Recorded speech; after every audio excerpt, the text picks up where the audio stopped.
explosif. On n'a pas le droit de faire sauter ici. On n'a pas le droit de faire sauter la porte. On peut faire une petite noisette de... Mais ça va abîmer le plancher. Non, la planche. Moi, je te fais la chirurgie, là. On abîme que la planche. Tu nous fais un truc, il faut pas qu'il y ait de dégâts. Il n'y aura aucun dégât. Une noisette de quoi?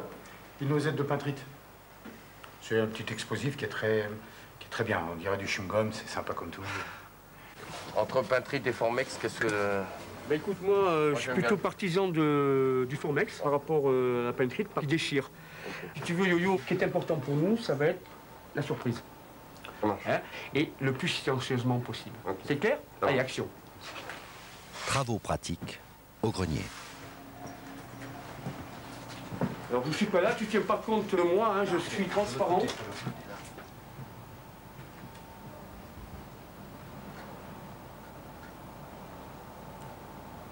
Là, ça passe au rouge. Ouais. Il y a certainement quelque chose de métallique derrière. Ouais. Et on peut supposer que c'est un verrou intérieur. Hein. Impeccable. Ok, donc je vais le matérialiser. Ouais. Sur la porte. Hein. Ok, c'est clair. Ouais. Ouais, je vérifie s'il y a une barre à travers de la porte. Fait, ouais, tout à fait. Ouais. C'est très bon, ça. Ben là, je vais mesurer à peu près la distance qu'il y a entre les deux verrous. Ouais. Pour pouvoir préparer ma charge et venir l'appliquer directement. Impeccable. C'est pas la peine de mettre une charge importante, parce qu'il faut ouvrir la porte et non pas détruire les gens qui sont à l'intérieur, hein, c'est bien clair. Alors là, qu'est-ce que tu es en train de voir? Tu es en train de voir comment tu vas faire courir ton fil. Voilà, là où je vais faire cheminer le fil pour éviter qu'on se prenne les pieds dedans. Et puis ça c'est bien, ça c'est super. Ça. On arrache les charges. Ouais, ouais. Voilà. Super. Ça c'est bon. C'est impeccable ça. C'est bon? C'est pas la peine d'aller plus loin, Lionel, c'est parfait à ce niveau-là. Hein. Voilà.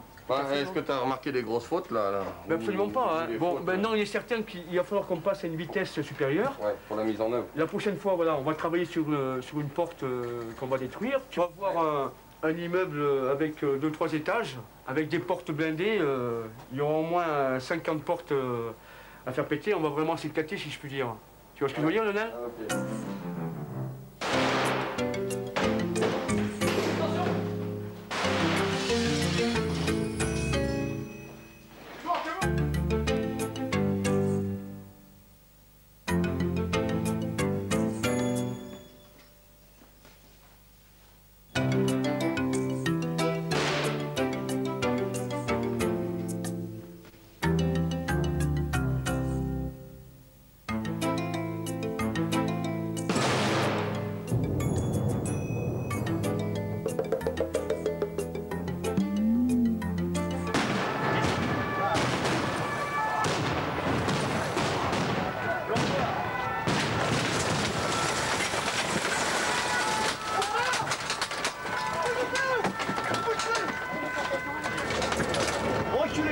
Vous sortez par l'arrière. Allez, un par un. Vous sortez par l'arrière, un par un, les mains sur la tête. Allez, c'est bon les gars, c'est marqué. Que les échelles, regardez là. L'utilité de mettre un coup d'échelle dans la vitre pour enlever tout ça. Hein? Sinon c'est le bras du collègue et la tronche du collègue qui prend. Hein. Il faut mettre un coup d'échelle dans la vitre pour enlever les morceaux. Bougez pas! On va vous tuer sinon! Toi tu bouges pas toi. Le goût de l'action et du travail bien fait. Il en faut pour répéter toute l'année les mêmes exercices.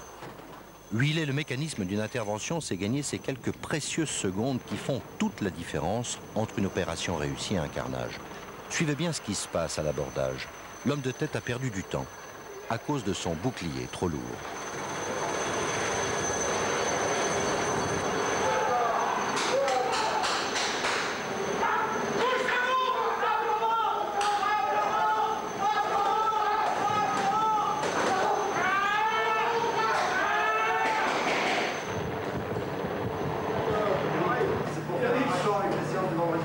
Bon, Nathalie, s'il te plaît, mets simplement tes mains dans le dos, je te fouille pas. On fait comme si c'était fait. Séance critique. Le bouclier de 12 kilos est mis en cause. À coordonner la diversion et l'assaut. À l'abordage, on a été gêné par le bouclier, ça faut le savoir. On perd trop de temps avec la récupération du bouclier. et je perds au moins 3-4 secondes à aller chercher le bouclier qu'on me passe. Et pendant ce temps, 3-4 secondes, c'est vraiment trop. Dans cet exercice, le bouclier lourd sera désormais utilisé autrement. Ce genre de cafouillage peut se solder par des vies humaines. Et cela est arrivé face à un forcené, armé de tout cet arsenal. Dans le cas présent, le bouclier était trop léger. Les balles l'ont transpercé.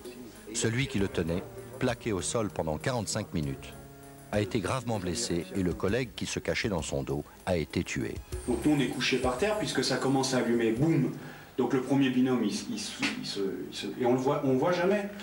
On le voit jamais. Il y a juste un quart de seconde, une demi-seconde où il a montré sa tête comme ça pour voir où on en était. Et... Combien de balles il a tiré? À peu près 200. Dans ma direction, une bonne moitié. Et sur tous les morceaux de parquet qu'on voit voler, les pots de fleurs dans un appartement qui éclatent, c'est l'odeur, c'est la poudre, c'est surtout voir le canon avec la flamme de 20-30 cm qui crache sans arrêt et qui sait de toute façon qu'on va s'en prendre une. Et puis de voir son collègue derrière soi qui est blessé, pensant qu'il était blessé. Ça sentait la mort partout.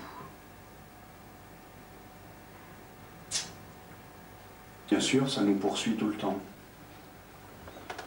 Et bon, la blessure de la jambe, elle est remise, c'est sûr, mais dans la tête, une blessure, ça se remet jamais. Il n'y a pas de point pour la tête. Mais il n'y a pas de haine, non. Parce que cette personne, par exemple, sur Rissorangis, on aurait pu facilement le tuer ou le supprimer, mais on a évité, justement, pour le remettre à la justice. Moi, je me suis senti de rester, justement, peut-être pour servir pour ceux qui arrivent derrière, pour les jeunes, pour éviter, bon, on n'évitera jamais, quand c'est vraiment trop violent, on ne peut pas, mais au moins les retenir. Mais maintenant, on se repose peut-être plus sur la psychologie, sur l'équipe de négociation et sur la technique, parce qu'il y a une évolution dans le matériel. Du matériel, il n'en manque pas. On les dit bardés de gadgets. Et ce n'est pas faux. Mais il y a gadgets et gadgets.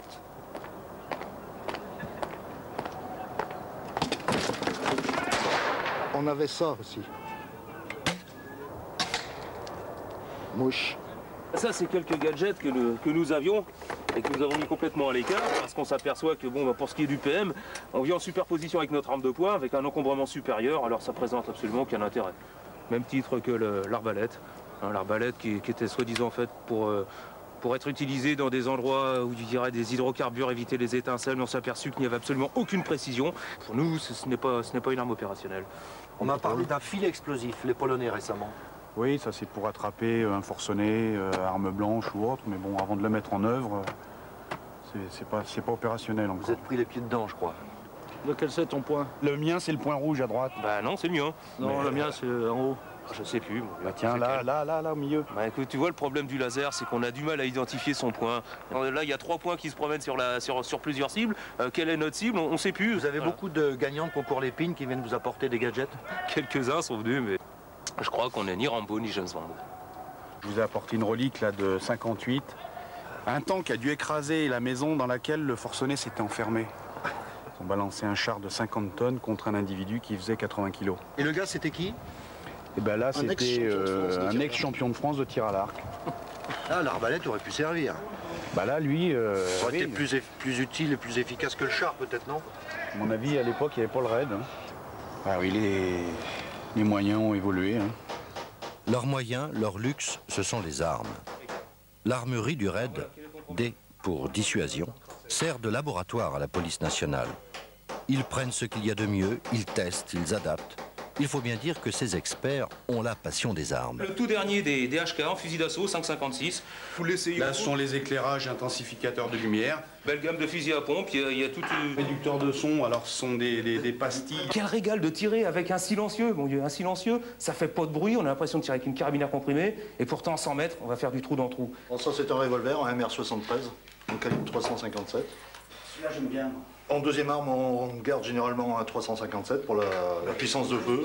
Fusil d'assaut avec système d'éclairage incorporé. Un fusil israélien, donc le Galil, pour éventuellement faire un tir soutenu. Lance-grenade OF défensive ou à effets spéciaux, la CRI. Et en même temps, on peut jouer du 5,56 en fusil d'assaut. Puis ici, c'est une Minimi, une mitrailleuse légère en calibre 5,56. Alors ça, c'est du 30 mm, ce qu'on met sur les 4x4 en Afrique. Ils travaillent avec ça actuellement en Afrique d'ailleurs, pour rentrer dans les villages. Ça me plaît bien. Là, je dois dire qu'il y a de la sensation lorsqu'on tire avec un engin pareil. C'est sûr que ça pète le feu. Oh, c'est lorsqu'on passe de longues nuits à jouer au poker, c'est pour les tricheurs. Le clou, le neck le plus ultra, c'est la carabine Ultima Ratio, qui est une des carabines les plus opérationnelles quant à sa précision. Sur ce canon, un radiateur. Lorsque nous intervenons, le premier coup doit être au but. On n'a pas le droit de coup de chauffe comme dans les stands de tir. Il ne faut là un canon qui puisse tirer juste lorsqu'il est froid. En plus, il y a un frein de bouche et ce frein de bouche, lui, augmente le confort du tir, qui fait qu'il n'y a pour ainsi dire plus de recul. C'est pas une carabine d'enfant de cœur, ça je veux dire, c'est du matériel qui est top opérationnel. L'inventeur de cette carabine révolutionnaire est un maître en matière de pétarade. Il s'appelle Gilles Payen, il est savoyard. Au départ, il voulait devenir champion de tir avec sa propre pétoire, comme il dit. Il en crée une, le raid s'y intéresse, l'a fait évoluer pour ses besoins. Son chef-d'œuvre, la fameuse carabine 12-7, il l'a mise au point dans un coin de son chalet, seul, avec son tour et sa fraiseuse. Ce qui m'intéresse, c'est le fusil. Voilà, c'est la mécanique, c'est le... Et la cible? La cible, bon. C'est du métal brut. Et avec ça et ça, il faut faire ça. Tiens. Est-ce que tu imagines de tirer ça à l'épaule? Non. Et pourtant, il va bien falloir. Ouais. Ça leur fait peur. Alors quand on leur dit qu'il faut tirer avec ça, ça devient... Ça leur fait encore plus peur. Grave. C'est très grave. Alors quand on leur dit qu'il faut tirer avec ça, c'est une autre dimension. Mais bon, ça s'adresse à des professionnels, ça s'adresse pas à n'importe qui. Hein. 3 fois la puissance d'un calibre 50. Ouais, 3 12-7 qui tirent en même temps. Terrible. Ah ouais, terrible, ouais. Alors là, voilà. Alors là, ça, c'est le futur. Ça, c'est le futur. Ouais. C'est vrai qu'un 20 mm comme ça, un rotor d'hélico, il est mort. Hein. Ticket, ça vaut combien un obus? 250 francs? Ouais. Et voilà, ouais. Et l'avantage, c'est que l'arme est transportable assez facilement. 35 kilos. 35 kilos. Enfin, d'après les calculs que je suis en train de faire, parce que le fusil n'existe pas encore, hein, je suis juste en train de le réaliser. Mais c'est un obus de canon. On va en faire un projectile de fusil. On a vu Sarajevo, hein, les guerres de snipers et tout. Donc les gens cherchent des gros calibres pour détruire les snipers. Il faut le cabosser d'une manière ou d'une autre. Ah, tu vois, à travers le mur. Ah oui, mais par tous les moyens impossibles, imaginables, que ce soit le canonner s'il faut, mais il faut le tuer. Il va tirer sur les femmes et les enfants, histoire de créer un peu le désordre. Voilà, donc, but, destruction. Alors, comme il se cache dans les bâtiments, derrière les murs, derrière le béton, eh ben, c'est un peu la course au calibre. Je crois pas qu'on puisse envisager de tirer plus gros à l'épaule. Sinon, c'est des coups à se casser la clavicule, à se... Pourquoi pas, le jour où on a besoin de l'utiliser, qu'on ne l'a pas, j'ai quel dommage. Exactement.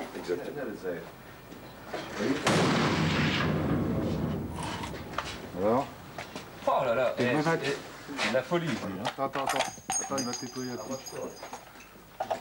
C'est la branche grosse des fusils.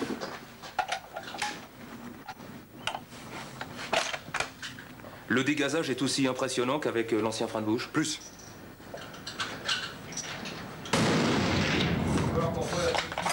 C'est une forme de shoot. Celui-là par rapport à Mais l'autre. c'est une forme de shoot intelligent, quoi. C'est trippant, quoi. C'est trippant. Qu'est-ce qui t'a motivé? Le fun au départ? Bah, c'est vrai que quand tu as fait un 12-7, tu as envie d'aller plus loin. Mais un 20 mm qui a des chevaux. Voilà. Voilà, pas un 20 mm. Pète le feu, quoi. Pas un 20 Ligne de snow, voilà. Pas un 20 mm au gros mur, un vrai, quoi. Un vrai. La balistique, c'est la maîtrise d'une puissance phénoménale. Quelques centaines de grammes.